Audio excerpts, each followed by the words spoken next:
অনেকের মধ্যে এরকম ধ্যান ধারণা আছে যে আমি বাইরে কাজ করি, আমি চাকরি বাকরি করি, আমি অফিসে কাজ করি, তো আমি বাইরেও কাজ করি আবার ঘরে এসেও কাজ করব। না না না, আমার দ্বারা এটা সম্ভব নয়।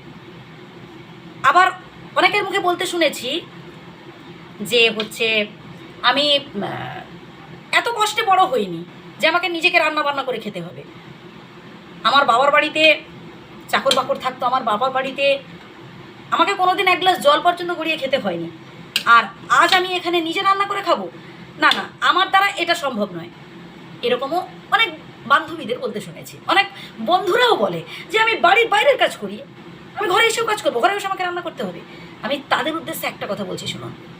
দেখুন, কে কোন অবস্থায় কোন পরিস্থিতিতে পড়ে যাবে সেটা কেউ বলতে পারে না, একমাত্র ঈশ্বর জানেন।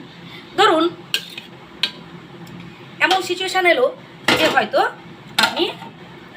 আপনার হয়তো সেদিন কাজের লোক এলো না, কাজের মেয়ে এলো না, ঠিক আছে, আপনাকে রান্না করে খেতে হবে। কি করবেন তখন? আপনি বলতেই পারেন যে আমি হচ্ছে হোটেল থেকে কিনে আনবো।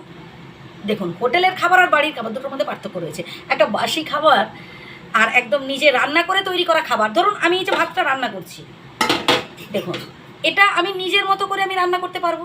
আচ্ছা, ক্যামেরাটা আরেকটু এদিকে করলে বুঝতে পারবেন। আচ্ছা, আমি এই যে ধরুন এই যে রান্না করছি, এটা হচ্ছে এই যে ভাতটা ধরুন আমি নিজের মতো করে, যে না আমি একটু হয়তো চাল চাল থাকবে, কি হয়তো একটু শক্ত শক্ত থাকবে, আমি এই ভাতটা খেতে ভালোবাসি। কিন্তু আপনি যখন মানে হোটেল থেকে কিনে খাবেন, কি বাইরে থেকে যখন কিনে খাবেন, কেউ যখন করে দেবে, আপনার মনের মতো হবে না। মানে আপনি নিজে যেমন করবেন আর অপরে যখন করে দেবে, দুটোর মধ্যে অনেক পার্থক্য আছে। নাম্বার 1। নাম্বার 2 হচ্ছে হয়তো এমন সিচুয়েশান হলো সেখানে হোটেল নেই, আপনি এমন একটা জায়গায় গেছেন, আপনি হয়তো রান্নাবান্না জানেন না। আমি জাস্ট রান্নার মধ্য দিয়ে কথাটা তুলে ধরার চেষ্টা করছি। মানে অনেকের এরকম একটা টেন্ডেন্সি রয়েছে যে আমি বাইরের কাজ করি, বাইরে চাকরি বাকরি করি, আমাকে রান্না করেও খেতে হবে। প্রত্যেকটা কাজ জেনে রাখা প্রয়োজন আছে, প্রত্যেকটা কাজ প্রত্যেকের জেনে রাখা প্রয়োজন। কে কোন অবস্থায় কীভাবে কোন সিচুয়েশানে পড়ে যাবে সেটা কেউ বলতে পারে না, বুঝলেন?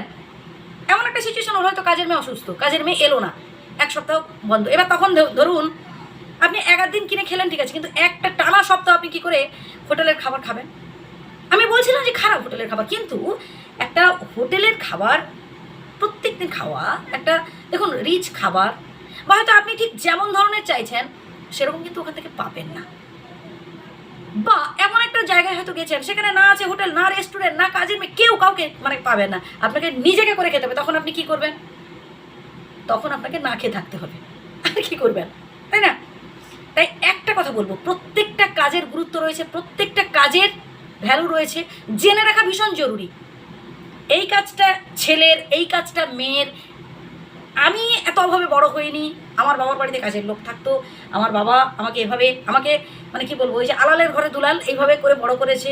আমি রান্না বান্না আমার দ্বারা হবে না, এইরকম অনেক মানে বন্ধু বান্ধবের মুখে শুনেছি। তাই মানে ব্যাপারটা আমি বোঝানোর চেষ্টা করলাম আর কি। ভালো থাকবেন। ভাত হয়ে গেছে, ফ্যানটা নামাতে হবে।